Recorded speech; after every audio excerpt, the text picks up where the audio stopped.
welcome back to my channel. Hope you all are doing well. Yes, I'm fine, I'm doing great. And as from the title of the video you can see, we've had a new member in our family, a little baby boy. so I've had a baby a few days ago, and I just thought, I'll just do a series related to the baby stuff, which would involve a few things regarding preparing for the baby, planning for the baby, welcoming the baby, things you need to do in order to avoid disappointments later, and how you can just make this whole overwhelming experience a bit more I would say calm and enjoyable.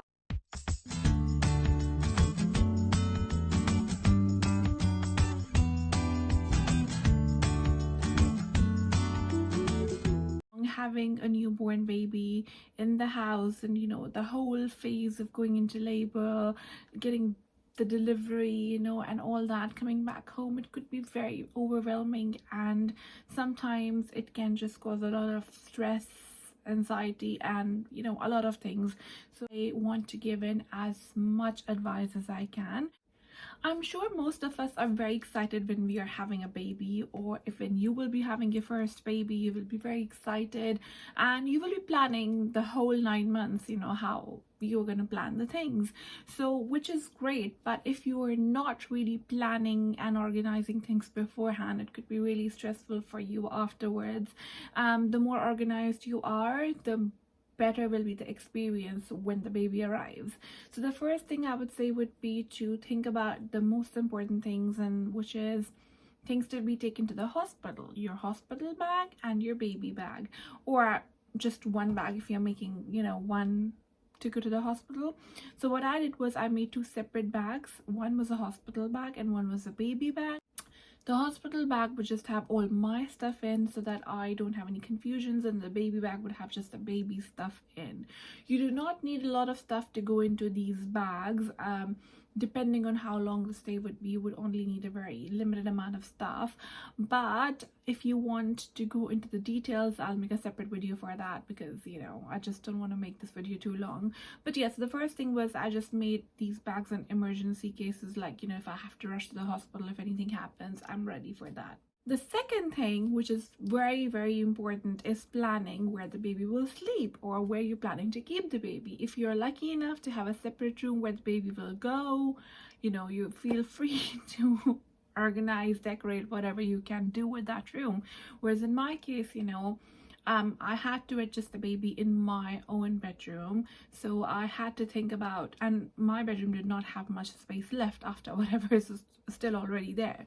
So we had to really think about how we can arrange things, whether I need to order a crib or a cot or a Moses basket, and all those big decisions. Trust me, it's a really hard decision to make, but I can literally make a separate video on the pros and cons of all of those.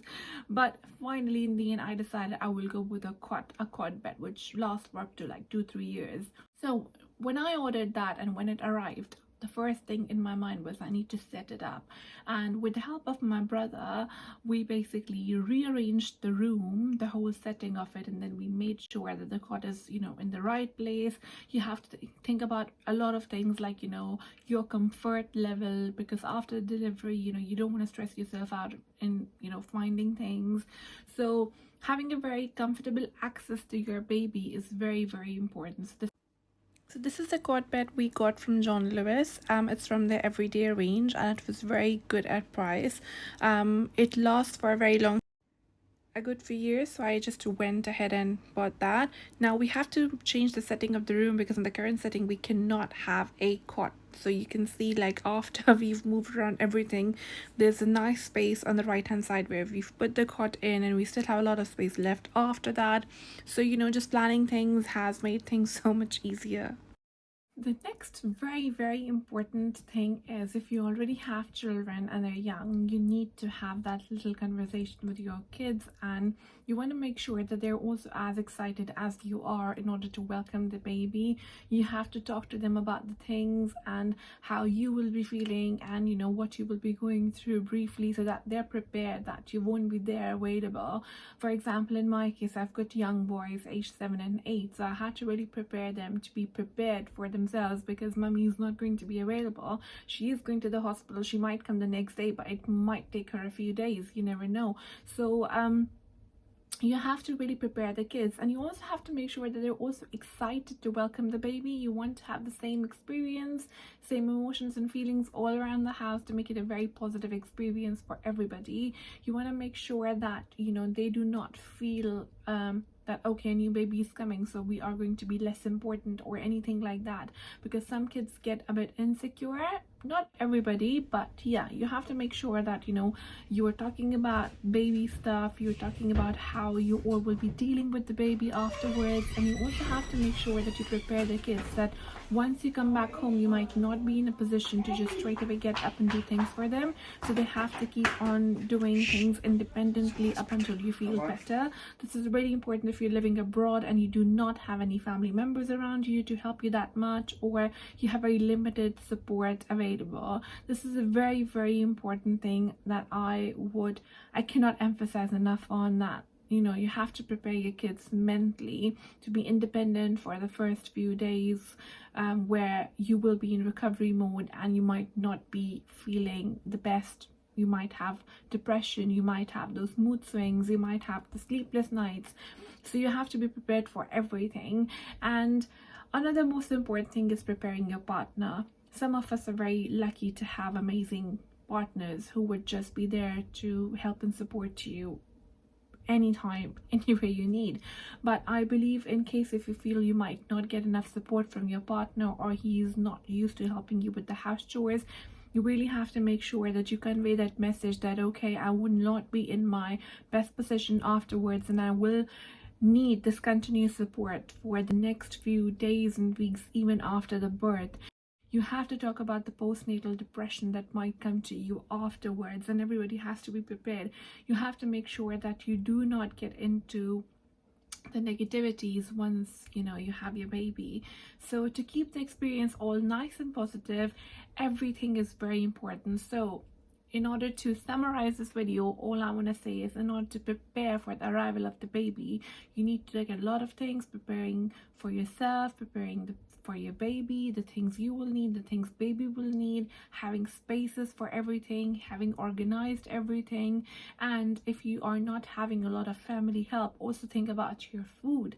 You know, how are you gonna eat? Are you gonna do takeaways, or you can just cook some food and freeze it in the freezers? So you also have to plan a lot of things in advance, because most of us women, you know, we do everything for the house, and you know, we do not expect much from our partners. But at the end of the day, you know, if after coming home you just feel that, you know, you just have to rush into things because there's no help available, then it will be really hard for you to cope up with everything. So it's really important that you prepare for anything, like, you know, when you come back home, what's gonna happen. So just picture yourself and then plan things accordingly, like, you know, about the food, about washing, about cleaning, who's gonna do what. You have to decide on the chores with your husband, with your kids. When you come back home, who's gonna do what. And trust me, if you plan everything in advance and you are pretty much organized, it's going to be a very nice and smooth experience for you, no matter how many sleepless nights you have, no matter how cranky the baby is. And even if you go into your postnatal depression, at least you will not be depressed about these things, which you have already prepared in advance. So best of luck to all of you who are going to be future moms out there, and even dads if you're listening to me. And if you have any questions, please feel free to put it in the comment section. And if you need any specific videos related to the baby stuff, let me know and I will share that with you guys. Also, I will be making another video in this series, so wait for that. Take care, everybody. Bye bye.